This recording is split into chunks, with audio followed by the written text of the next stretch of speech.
Okay, let me wholeheartedly thank the First Lady of Lithuania and the Rector of the University of Vilnius for supporting this scientific initiative very much through their presence here and through their passionate speeches, really inspired by principles of humanism and really aiming at international cooperation at the European level, at the level of the world, in fact. Now, let me then switch to the presentation of the conference, which will be the central scientific event for today. And let me switch to French, as the talk will be presented by Professor Petit in French. So, donc, nous lisons dans le cours de linguistique générale de Ferdinand de Saussure, la tâche de la linguistique sera A, de faire la description et l'histoire de toutes les langues qu'elle pourra atteindre. B, de chercher les forces qui sont en jeu d'une manière permanente et universelle dans toutes les langues. Il y a donc dans la conception saussurienne un rapport dialectique nécessaire entre l'universel et le particulier, les principes généraux du langage et la description des langues particulières.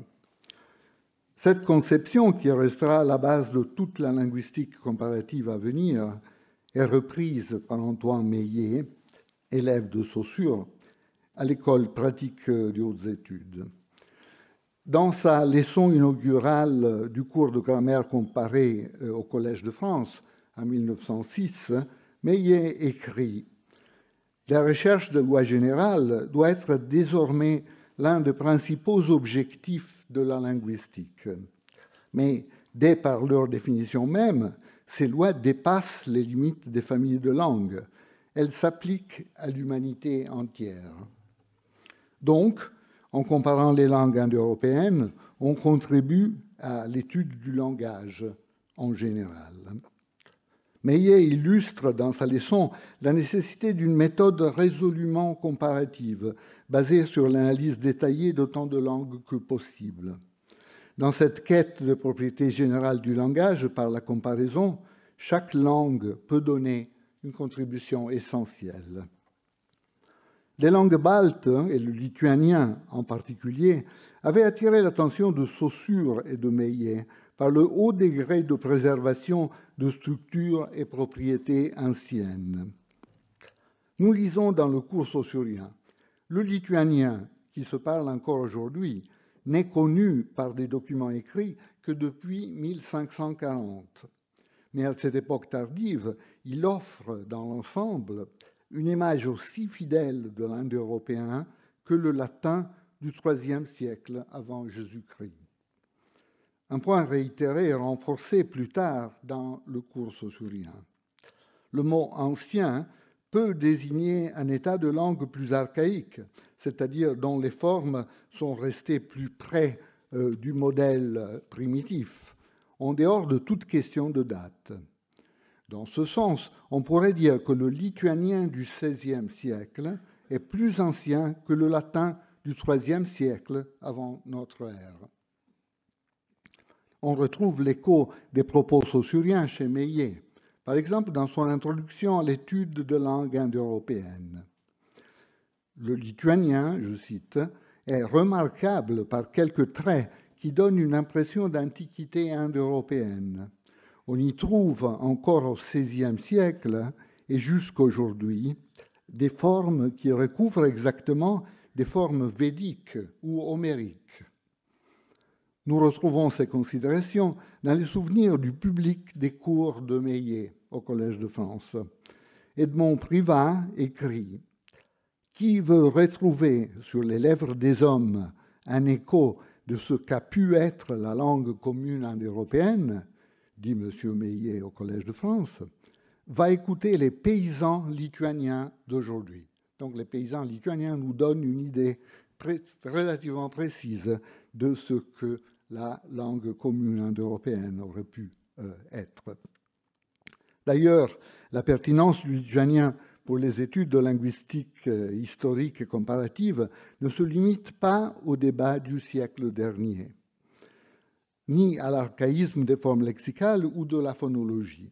Par exemple, certaines propriétés morphosyntaxiques de la langue sont prises en compte dans l'approche de Guglielmo Cinque, qui combine le résultat de la typologie à la Greenberg avec les principes explicatifs de la grammaire générative, et aussi par la méthode de la comparaison paramétrique de Giuseppe Longobardi, qui essaye de renouveler l'approche comparative historique sur la base d'une comparaison non pas des formes lexicales, mais des paramètres de variation de la syntaxe.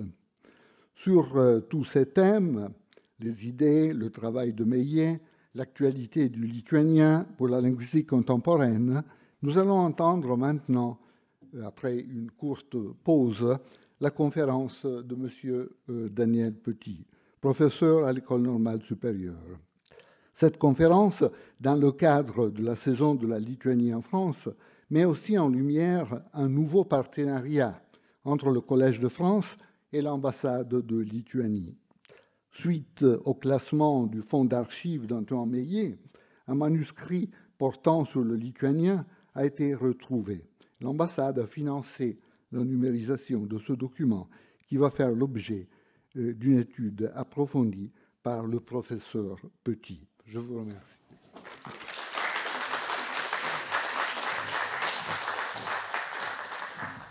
Nous allons donc commencer cette communication consacrée à la langue lituanienne, histoire et perspective, et je commencerai par quelques considérations d'ordre général. La linguistique du XIXe siècle était caractérisée par deux tendances apparemment contradictoires. D'une part, elle était très liée à la philologie des textes anciens, c'est-à-dire à l'analyse des vastes corpus transmis depuis l'Antiquité en grec, en latin et en sanskrit. Le développement de la grammaire comparée indo-européenne à partir de Franz Bopp, 1816, n'a pas modifié cet intérêt particulier pour la philologie. Et jusqu'au début du XXe siècle, linguistique et philologie demeurèrent étroitement associées l'une à l'autre. Mais d'un autre côté, la linguistique du XIXe siècle était également sensible à l'idée développée depuis le philosophe Herder que la langue parlée par le peuple était plus authentique que celle des productions écrites.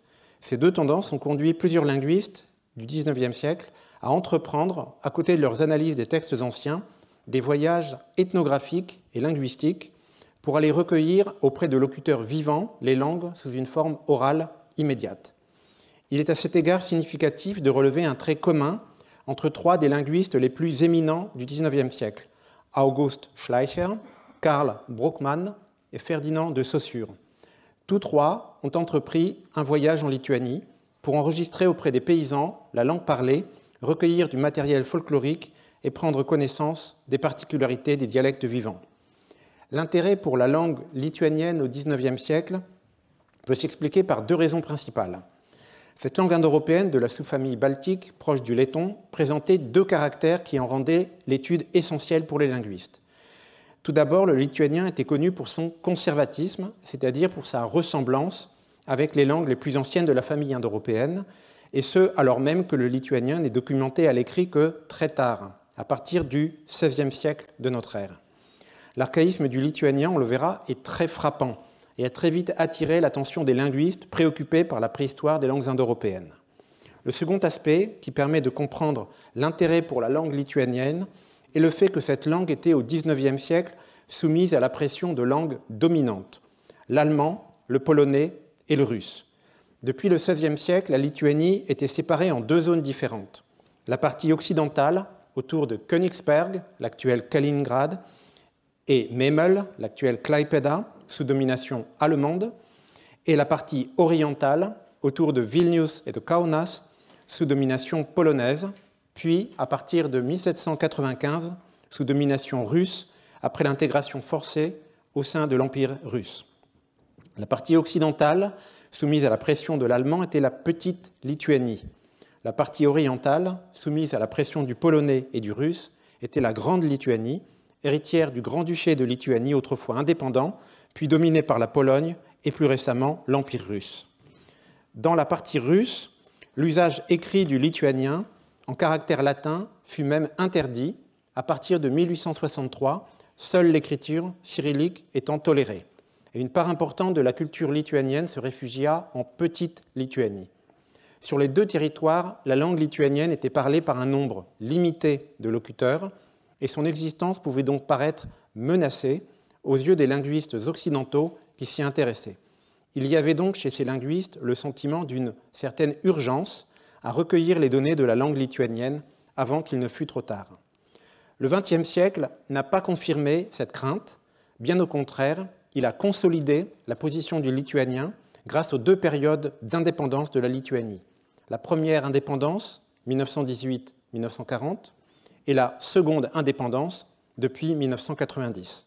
Actuellement, le lituanien qui possède un statut de langue officielle dans la République de Lituanie est parlé par plus de 3 millions de locuteurs. L'intérêt pour la langue lituanienne en France est une tradition ancienne qui débute au XIXe siècle et se poursuit jusqu'à aujourd'hui. Il faut d'abord mentionner le nom du linguiste genevois Ferdinand de Saussure, qui est considéré comme le fondateur de la linguistique moderne. Il est moins connu que Saussure a été l'un des plus importants spécialistes de la langue lituanienne. Ses travaux sur l'accentuation lituanienne sont d'une importance cruciale pour ce secteur de la linguistique de cette langue. Saussure a enseigné 2 fois un cours de lituanien, une fois en 1888-1889 à Paris, à l'École pratique des hautes études, la seconde fois en 1902-1903 à l'Université de Genève. Il est certain que le linguiste Antoine Meillet, alors jeune étudiant, a suivi le cours de lituanien donné par Saussure en 1888-1889. C'est dans ce contexte qu'a pris naissance l'intérêt de Meillet pour la langue lituanienne. L'un des élèves de Meillet, Robert Gautiot, se spécialisa dans la langue lituanienne, dont il décrivit un dialecte en 1903. Sa mort précoce, durant la Première Guerre mondiale, en 1916, affecta durablement Meillet, qui écrivit dans la nécrologie de son élève « Quand j'essaie de parler de lui, il me semble que je parle un peu de moi-même ». L'intérêt de Meillet pour le lituanien grandit après la Première Guerre mondiale, lorsque la Lituanie acquit son indépendance. On sait que Meillet fit un voyage en Lituanie, à Kaunas, en 1922, et qu'il y rencontra 2 linguistes éminents, Kazimieras Būga et Jonas Jablonskis. Il est probable que c'est à cette époque qu'il commença à rédiger des notes pour un cours de lituanien dont la découverte récente dans les archives du Collège de France a été le point de départ de la présente communication. Ces notes, qui seront présentées après mon exposé par Ina Valintelite et Noël Valentin, offrent une ébauche de grammaire historique du lituanien, concentrée, comme il était encore d'usage à l'époque, sur la phonétique et la morphologie historique. L'exploitation de ces documents exceptionnels reste devant nous, afin qu'on puisse les situer dans l'histoire de la linguistique, ainsi que dans l'histoire des études lituaniennes. Après la Seconde Guerre mondiale, la Lituanie, comme l'ensemble des pays baltes, fut occupée par l'Union soviétique. Elle ne retrouva l'indépendance qu'en 1990. Pour les linguistes français, la période de l'occupation soviétique a d'abord impliqué de très sérieuses difficultés d'accès à la langue lituanienne et à ses locuteurs. Ce n'est que progressivement que l'enseignement du lituanien retrouva sa place en France, en particulier à travers Michel Chicoine, qui avait appris le lituanien à Moscou, probablement en 1958-1959, puis dans les années 1970, et qui créa à l'INALCO un cursus de lituanien d'abord en 1979, puis plus complètement en 1985 avec un premier lecteur de langue, le graveur Gibontas Mikšys, qui vivait à Paris. Entre 1993 et 1996, je fus l'un des étudiants de Michel Chicoine, à l'époque où la Lituanie vivait les premières années de son indépendance. C'était une période passionnante pour qui découvrait ce pays alors en pleine mutation. Depuis, la Lituanie est devenue aisément accessible. Elle a rejoint l'Union européenne en 2004 et l'espace Schengen en 2007. L'étude de la langue lituanienne a donc connu en France une très longue tradition d'intérêt et de recherche qui fut parfois intense, parfois discontinue, et l'on peut se demander ce qui explique pourquoi cette langue a particulièrement attiré l'attention des linguistes jusqu'à aujourd'hui. D'une manière schématique, on peut distinguer 3 aspects de la langue lituanienne qui ont justifié sa position un peu spéciale parmi les langues d'Europe. Un aspect historique, un aspect aréal et un aspect typologique. Sous chacun de ces aspects, le lituanien offre des données linguistiques extrêmement originales. Je souhaiterais désormais présenter sommairement certains des traits de la langue lituanienne qui relèvent de ces trois aspects. Historiquement, le lituanien appartient parmi les langues indo-européennes à la sous-famille des langues baltiques, dont sont membres également le letton et le vieux prussien, ce dernier étant une langue désormais éteinte, parlée dans la région de Königsberg jusqu'à la fin du XVIIe siècle. Même si le nom de la Lituanie est connu depuis longtemps dans des sources latines, polonaises, russes ou allemandes, la première mention de Lietuvā, la Lituanie, date de 1009, ce n'est que tardivement que la langue lituanienne fut consignée par écrit. Si on laisse de côté quelques gloses et fragments du début du XVIe siècle, ce n'est qu'en 1547 que parut le premier texte lituanien, le catéchisme protestant de Martinas Mažvydas.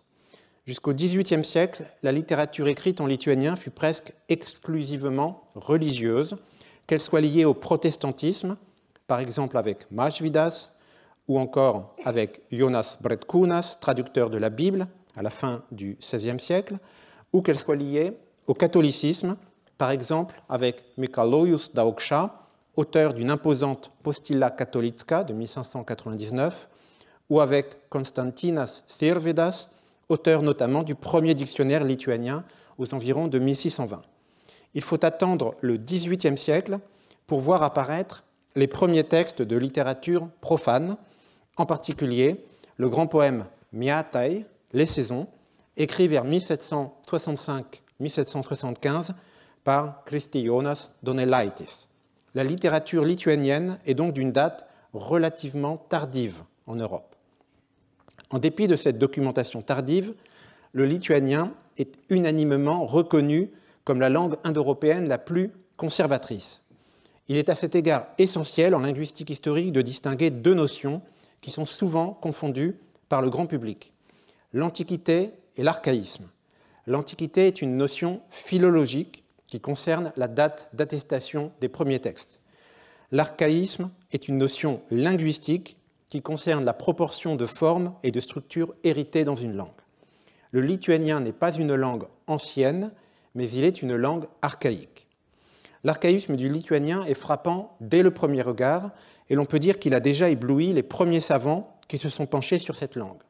Au XVIIe siècle, dans un traité intitulé De Moribus Tartarorum Lituanorum et Moscorum, publié à Bâle en 1615, l'humaniste Mikalus Lituanus signale que de nombreux mots latins ont des correspondants exacts en lituanien, et il en donne une liste que vous avez ici reproduite sur le tableau.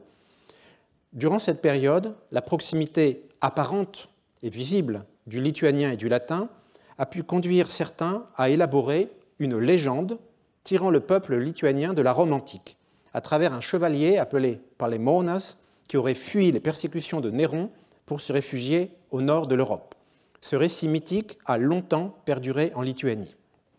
D'autres auteurs ont signalé des proximités évidentes avec d'autres langues anciennes, tels Philippe Rouich au XVIIIe siècle, qui écrivit tout un traité pour dériver le lituanien du grec ancien. Longtemps aussi, on a rapproché directement le lituanien et le sanskrit en raison de la ressemblance, voire de l'identité de certains mots.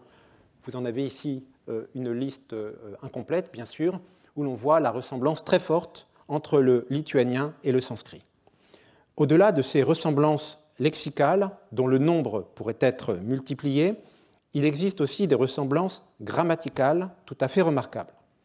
En premier lieu, on a vite été frappé par le fait que la langue lituanienne est une langue flexionnelle, avec des déclinaisons, caractérisées notamment par l'existence d'un riche système de cas, à l'instar des langues indo-européennes anciennes. En regard du sanskrit, qui conserve les 8 cas de l'indo-européen, le lituanien possède encore 7 cas, qui sont présentés comme suit dans les grammaires: nominatif, accusatif, génitif, instrumental, datif, locatif, vocatif. L'archaïsme du lituanien se fonde enfin sur l'analyse des processus diachroniques qui ont conduit à sa forme actuelle. Je ne prendrai ici qu'un exemple, le plus complexe, celui des tons ou intonations syllabiques. Le lituanien est l'une des rares langues européennes à posséder un système tonal. Depuis les premières descriptions, qui remontent à Friedrich Kurchat en 1849, On distingue en lituanien ce qu'on appelle traditionnellement l'intonation douce et l'intonation rude. Chaque voyelle longue ou diphtongue est caractérisée par une mélodie spécifique séparant deux fragments. Une intonation douce se réalise comme un ton montant sur la seconde partie, une intonation rude comme un ton descendant à partir de la première partie. Si l'on part de l'exemple de diphtongue, celles-ci apparaissent en lituanien comme constituées de deux éléments dissemblables. AO, par exemple, peut être analysé comme l'association de A et OU. La même analyse peut être appliquée aux voyelles longues, qui sont en quelque sorte des diphtongues constitués de deux éléments semblables. OU long est ainsi décomposable en OU plus OU, au même titre que AO l'est en OU, A plus OU. L'intonation douce implique une première partie à ton bas, puis l'élévation du ton sur la seconde partie. L'intonation rude implique l'élévation de la première partie, puis une descente du ton. On peut ainsi opposer le nom augštas, étage, avec intonation douce montante, et l'adjectif augštas, haut, avec intonation rude descendante. Dans les voyelles longues, la même distinction existe, mais elle est beaucoup moins sensible à l'oreille dans l'usage contemporain. On pourrait opposer, par exemple, kuumas, le parrain, avec intonation douce montante, et kuunas, le corps, avec intonation rude descendante. Historiquement, les tons du lituanien s'expliquent en général par une structure syllabique originellement différente, dont le principe remonte aux travaux de Ferdinand de Saussure. Saussure observe la distinction entre, par exemple, remti, appuyé, avec intonation douce montante, et vemti, vomir, avec intonation rude descendante. Et il remarque que cette distinction répond à une différence de structure en sanskrit. Le verbe sanskrit correspondant est d'une part ramati, mettre en repos, et vamiti, vomir. Ce que l'on voit est que la structure em avec intonation douce montante de ramti lituanien répond à une structure am du sanskrit, ramati, tandis que la structure em du lituanien avec intonation rude descendante dans vemti répond à une structure différente du sanskrit ami dans vamiti. Pour le sanskrit, on parle de racine sans i dans le cas de ramati et de racine avec i dans le cas de vamiti. La voyelle i du sanskrit a été identifiée en l'occurrence avec une consonne dite laryngale, notée h, de l'indo-européen, si bien qu'on reconstruit désormais la première forme approximativement comme rem et la seconde comme wem avec laryngale. La conséquence de cette analyse est que l'intonation rude descendante du lituanien provient d'une structure originellement terminée par une consonne laryngale, tandis que l'intonation douce montante du lituanien provient d'une structure originellement non terminée par une consonne laryngale. Le lituanien se trouve ainsi dans la situation exceptionnelle de refléter indirectement l'existence de consonnes laryngales autrement perdues dans toutes les autres langues indo-européennes, à l'exception du hittite au second millénaire avant notre ère. C'est un archaïsme absolument prodigieux. Du point de vue de la typologie linguistique, il n'est pas anodin d'observer qu'un système tonal dérive historiquement de la perte d'une consonne. Le lituanien confirme ainsi les observations faites sur d'autres langues concernant ce qu'on appelle la tonogenèse, c'est-à-dire la création de tons. Le système tonal du lituanien a des effets considérables sur un autre aspect très archaïque de la langue, son système accentuel. L'accent lituanien est libre et peut tomber sur n'importe quelle syllabe. Il est par exemple initial dans un mot comme varna, la corneille, mais final dans un mot comme ziema, l'hiver. L'accent est en outre mobile, c'est-à-dire qu'il peut changer de place au cours de la déclinaison. L'accent est final dans le nominatif ziema, l'hiver, initial dans l'accusatif ziema, puis à nouveau final dans le génitif ziemos. Les courbes accentuelles du lituanien sont très complexes et ne trouvent qu'un parallèle très approximatif dans celle du russe. Ce qui est frappant est que ces courbes accentuelles sont parfois sensibles aux différences tonales. Quand on compare deux génitifs, tels que varnos, corneille, et rankos, la main, on voit que la diphtongue du radical a l'intonation rude descendante dans le premier cas l'intonation douce montante dans le second. Or, cette différence est directement ce qui explique la position de l'accent dans un autre cas, le nominatif. Si l'intonation du radical est rude descendante, l'accent reste au nominatif sur la syllabe initiale, d'où varna, Corneille, mais si l'intonation du radical est douce montante, l'accent est alors attiré sur la syllabe finale, d'où le nominatif ranka, la main. Cette loi accentuelle est appelée loi de Saussure, d'après le linguiste Ferdinand de Saussure, qui en a énoncé le principe en 1894. Ces quelques exemples montrent l'importance fondamentale de la langue lituanienne pour la linguistique historique indo-européenne. On a parfois accordé une importance quasi exclusive à cette approche historique du lituanien, et il n'est pas question d'en rejeter la validité. Toutefois, il faut lui apporter quelques nuances. Tout d'abord, il ne faut évidemment pas se laisser éblouir par le très fort sentiment d'air de famille qu'on peut avoir quand on compare le lituanien avec les langues indo-européennes anciennes. On ne construit pas une théorie linguistique sur de simples ressemblances. Mais même les archaïsmes les plus profonds, ceux qui manifestent l'exceptionnelle conservation d'héritages indo-européens, ne sont pas ce qui caractérise le mieux la langue lituanienne. Comme toute langue, elle n'est pas seulement le produit de son histoire, elle est aussi marquée par d'autres paramètres, tels que sa position géographique et sa position typologique. J'aborde désormais l'approche géographique et aréale du lituanien. D'une manière superficielle, on identifie souvent cette approche à la question des contacts linguistiques qui ont eu lieu entre le lituanien et les langues voisines.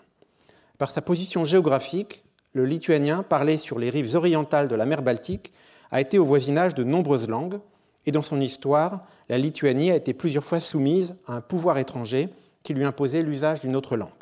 Chacune de ces situations a laissé des traces plus ou moins profondes sur la langue lituanienne. C'est souvent à travers le lexique qu'on en voit les témoignages, mais je chercherai à montrer un peu plus loin que les autres domaines de la grammaire ont pu, eux aussi, être affectés. Si l'on se concentre d'abord sur les relations d'emprunt lexical, on constate plusieurs couches chronologiques qui vont de la préhistoire des langues baltiques jusqu'à l'époque contemporaine. Les données rassemblées dans le tableau suggèrent la complexité des emprunts et montrent qu'en dépit d'un fond lexical largement hérité de l'indo-européen, le lituanien était sensible également à l'influence de nombreuses autres langues, le gothique, le baltophénique, l'allemand, le slave oriental, le polonais et plus récemment le russe. Certains de ces emprunts lexicaux témoignent d'événements historiques, comme le passage des Goths venant de Scandinavie et descendant vers le Danube au 1er siècle de notre ère, l'arrivée des Allemands en Prusse orientale au cours du Moyen-Âge, l'intégration de la Lituanie au royaume de Pologne à partir du XIVe et surtout du XVIe siècle, et plus récemment, l'occupation soviétique. Les dialectes lituaniens offrent une image plus diverse encore. Dans les régions de Prusse orientale, soumises à l'influence de l'allemand, on pouvait entendre encore durant la première moitié du XXe siècle un nombre important d'emprunts allemands.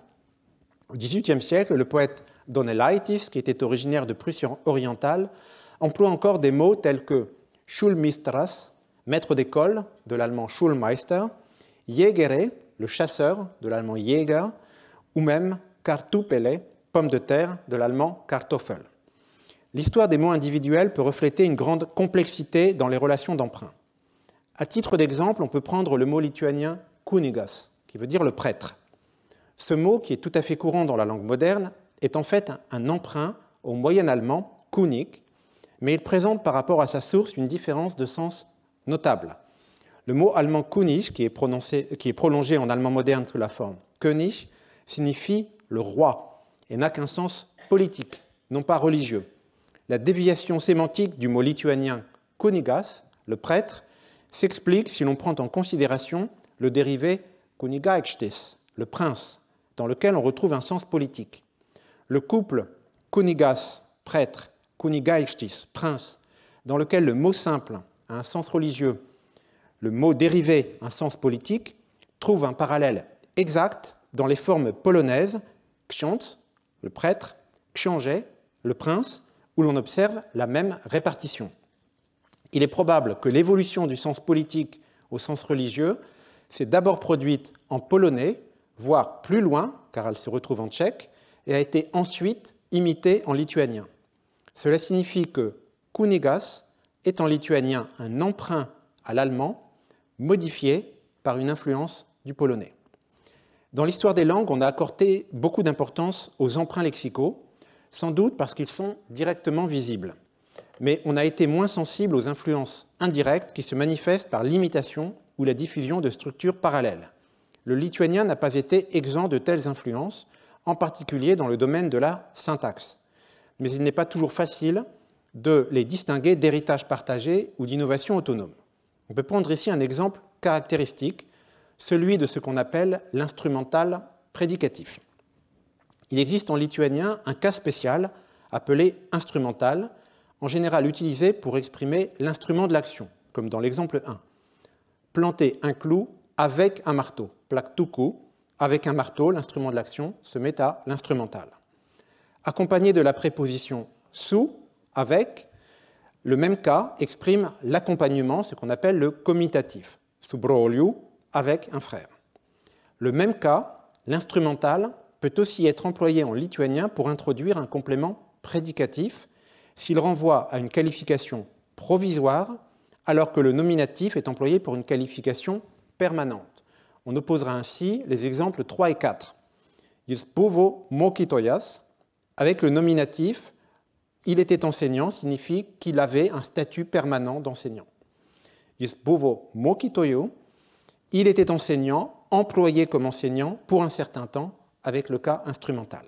La distinction entre qualification permanente au nominatif et qualification provisoire à l'instrumental se retrouve dans les langues slaves voisines, notamment en russe, dans des conditions similaires.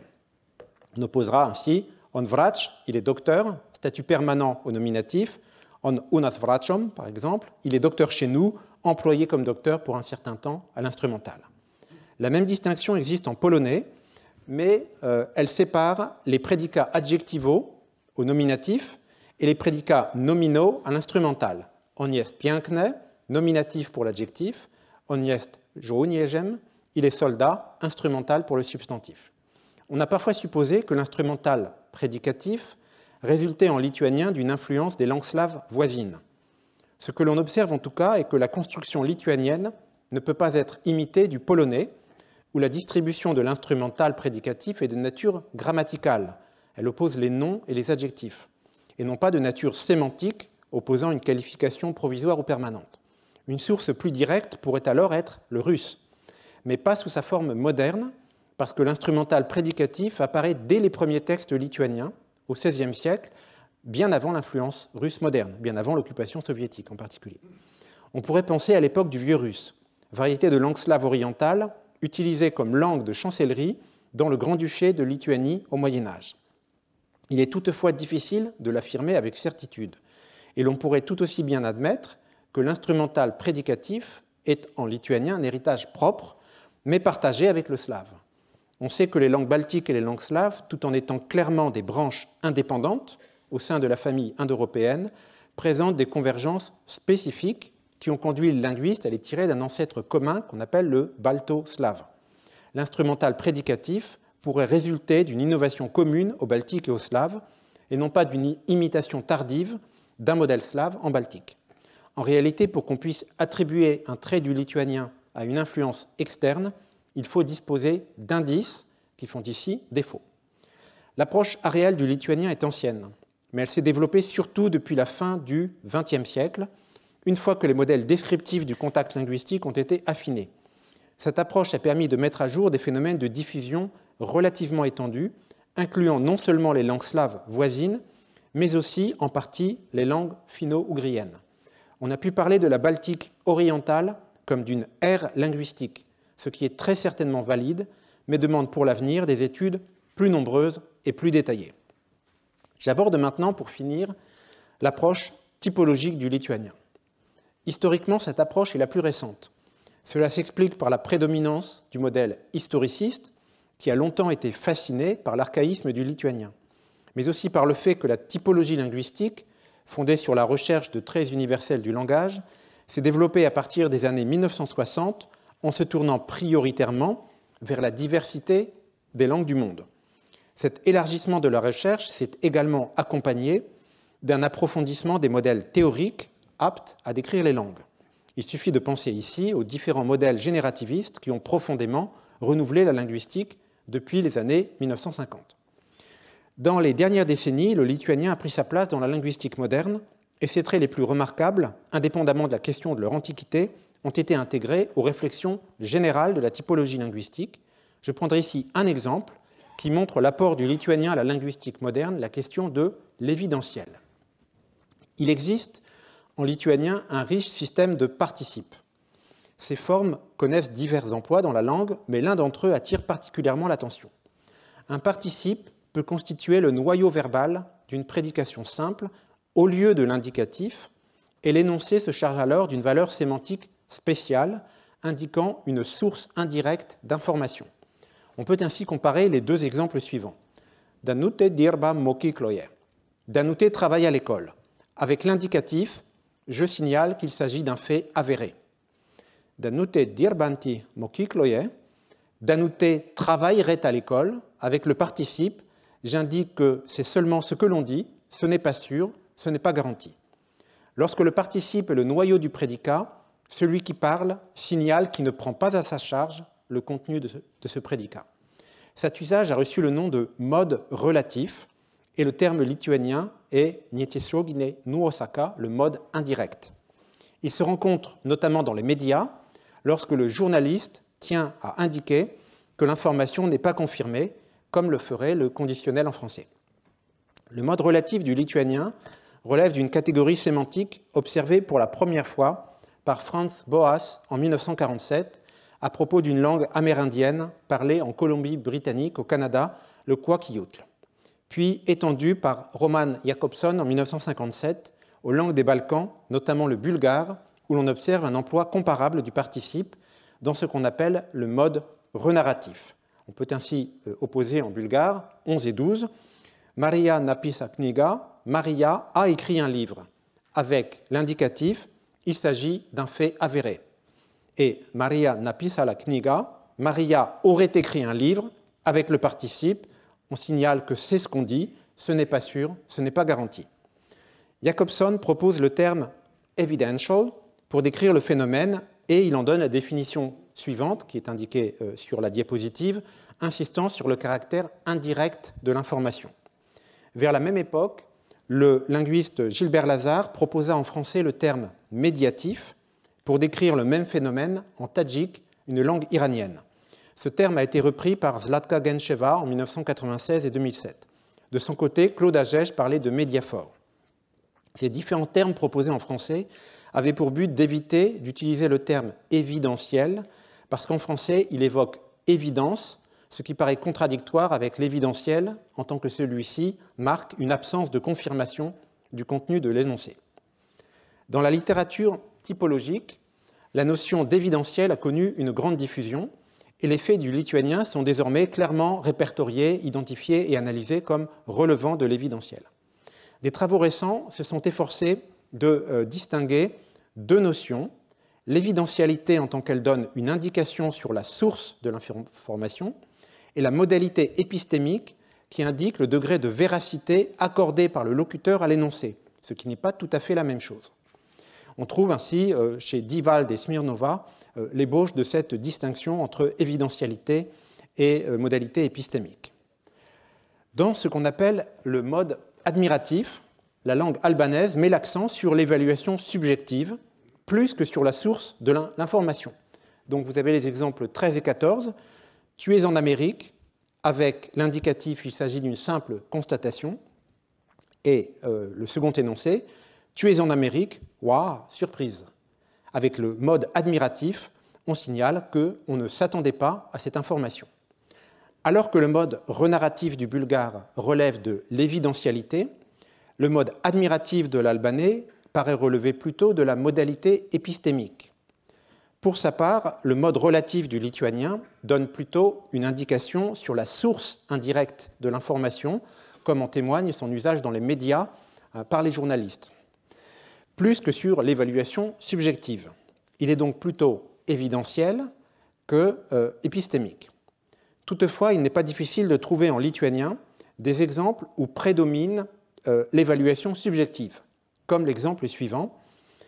Ai žiūriu, ponia užmušta, stalčius išplėštas, pinigų nebėra. Cet exemple provient d'une autrice très importante dans la culture populaire lituanienne, Žemaitė. Ce qui apparaît ici est que le mode relatif, la forme de participe, est utilisé pour marquer la surprise lors de la découverte du crime et du vol. Madame a été tuée, c'est la forme de participe, c'est l'évidentiel. Le tiroir a été forcé, c'est le participe, c'est la forme de l'évidentiel. Et dans les deux cas, on insiste sur le fait qu'il s'agit d'une surprise, on ne s'y attendait pas. En revanche, la conséquence, l'absence d'argent, est exprimée à l'indicatif. Nebara, c'est une forme d'indicatif, ce qui est tout à fait normal parce que ce n'est pas une surprise dès lors que l'absence d'argent découle logiquement de ce qui précède. Cet exemple montre que le mode relatif du lituanien, généralement restreint à l'expression d'une source indirecte d'information, peut acquérir un sens subjectif, exprimant une surprise, la contradiction d'une attente, au même titre que l'admiratif de l'albanais. Il suggère donc que la distinction entre évidentialité et modalité épistémique n'est souvent qu'un effet de contexte et que les deux fonctions sémantiques sont étroitement liées dans les mêmes langues. Il est temps de conclure cette brève présentation de la langue lituanienne, de son histoire et de ses perspectives. Dans cet exposé, j'ai tenté de montrer que cette langue offre aux linguistes un matériel exceptionnel, à la fois par son archaïsme au sein de la famille indo-européenne, par sa position dans l'ère géographique baltique et par ses particularités typologiques. Les notes prises par Antoine Meillet, qui ont été récemment découvertes au Collège de France, relèvent de l'approche historique du lituanien, qui était alors prédominante. Cette approche demeure pleinement valide, même si elle est désormais enrichie par les perspectives aréales et typologiques, et le témoignage de Meillet il y a plus d'un siècle confirme la valeur de cette langue si fascinante pour les linguistes. Je vous remercie pour votre attention. Ačiū.